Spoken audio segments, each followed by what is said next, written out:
Many people observe their parents' toxic relationship patterns and make a silent, desperate vow, I will never let that happen to me. Yet, years later, they find themselves caught in the exact same cycle. Take Wasuka's story.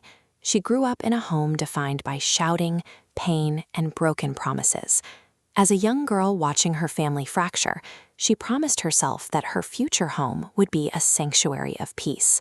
But her first adult relationship quickly became a mirror of the one she fled. Her husband subjected her to constant neglect and physical pain, even while she was pregnant with his child.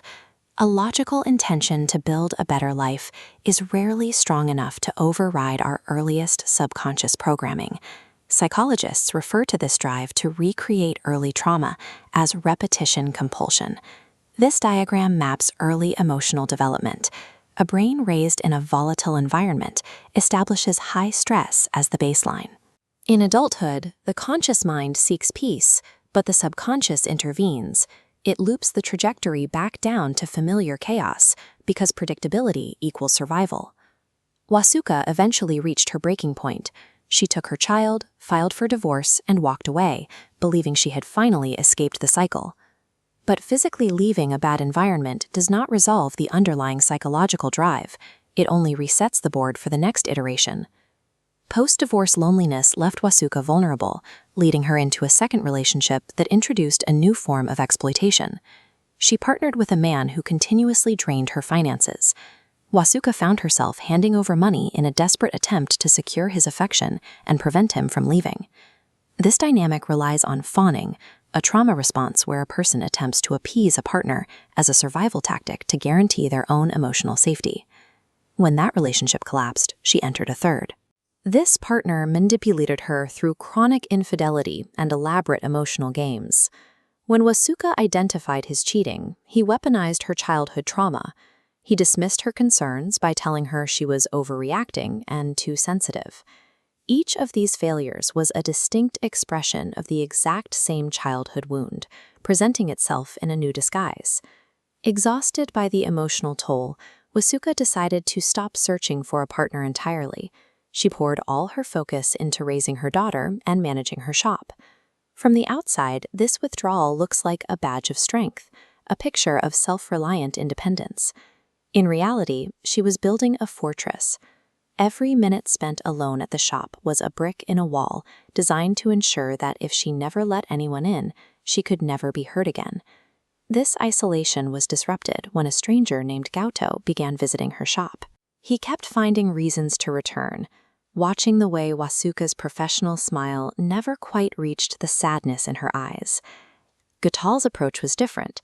He was consistently patient, he offered small, genuine gifts without strings attached, and he avoided making promises he couldn't keep. Wasuka reacted to this kindness with suspicion. She waited for a trap to spring, and panicked when he missed a single phone call, convinced he had finally abandoned her. This flowchart represents a traumatized threat detection system. When a healthy input like patience enters the system, the hypervigilant filter incorrectly flags it and diverts it into the manipulation threat category. To a traumatized nervous system, peace feels dangerous because it is unpredictable. Before someone can accept healthy love, they must undergo the process of unlearning the belief that kindness is a weapon. Wasuka's protective exterior gave way during an attack at her shop. The immediate danger forced her to drop the guard she maintained for years. In her most vulnerable state, Gauto did what her past had taught her was impossible. He didn't exploit her fear or leave her alone. He stayed and supported her. The ultimate test arrived when her abusive ex-husband returned to demand their child. Without hesitation, Gauto stopped between them. By shielding her, Gauto provided the first evidence that this relationship followed different rules. He acted as the barrier Wasuka had always had to provide for herself. In psychology, this is known as a corrective emotional experience. It is a moment where a new, positive interaction overrides a deep-seated traumatic expectation. This diagram shows two diverging paths. Gauto's consistency functions like a structural renovation of Wasuka's expectations. By proving that silence doesn't lead to abandonment, he helps her brain map a new route to safety.